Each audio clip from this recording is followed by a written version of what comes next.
Mr. President, Dr. Biden, Madam Vice President, Mr. Emhoff, Americans, and the world. When day comes, we ask ourselves, where can we find light in this never-ending shade? The loss we carry, a sea we must wade. We've braved the belly of the beast.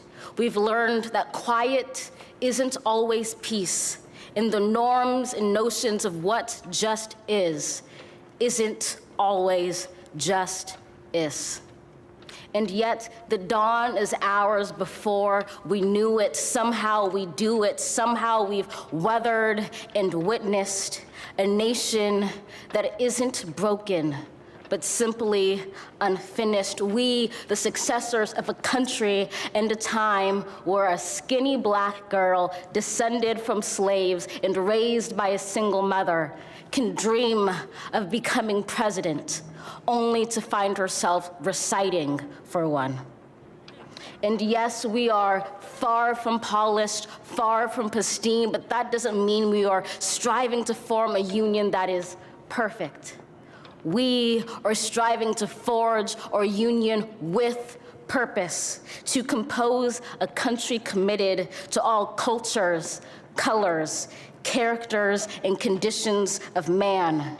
And so we lift our gaze not to what stands between us, but what stands before us. We close the divide because we know to put our future first, we must first put our differences aside. We lay down our arms so we can reach out our arms to one another. We seek harm to none and harmony for all. Let the globe, if nothing else, say this is true.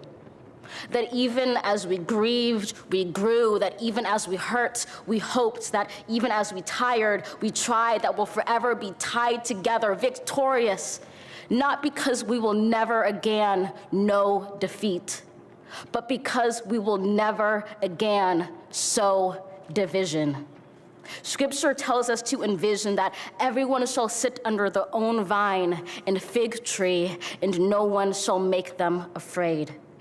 If we're to live up to our own time, then victory won't lie in the blade, but in all the bridges we've made. That is the promised glade, the hill we climb, if only we dare it, because being American is more than a pride we inherit. It's the past we step into and how we repair it.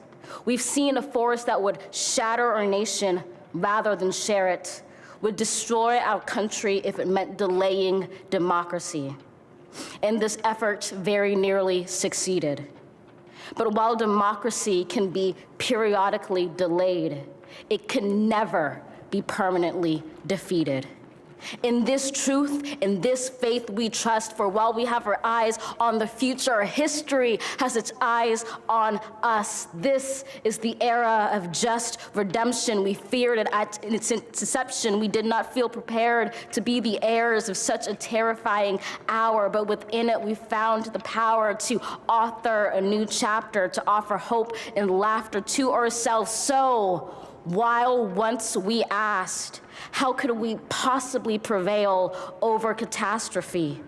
Now we assert, how could catastrophe possibly prevail over us? We will not march back to what was, but move to what shall be, a country that is bruised but whole, benevolent but bold, fierce and free. We will not be turned around or interrupted by intimidation, because we know our inaction and inertia will be the inheritance of the next generation. Our blunders become their burdens, but one thing is certain.